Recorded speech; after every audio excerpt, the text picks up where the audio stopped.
Olá, meu nome é Rodrigo Biondo e eu sou responsável pela assistência técnica e suporte pós-vendas da Vidence Medical. Hoje vamos falar sobre como fazer a correta manutenção do seu Ethereum MX. É muito importante conhecer essas dicas para que você possa utilizar o seu equipamento de forma correta e prolongar a vida útil do aparelho. Neste vídeo você vai aprender sobre todos os cuidados que você deve ter com o Ethereum MX, além de falarmos sobre manutenção preventiva para clientes e distribuidores. Vamos começar? Primeiramente, é importante lembrar que você nunca deve desconectar qualquer manípulo do equipamento se esse estiver em uso na tela de parâmetros.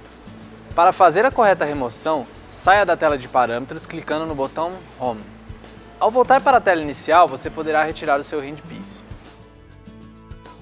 Então é isso, espero que você tenha entendido todos os procedimentos e caso ainda tenha alguma dúvida, entre em contato com a gente.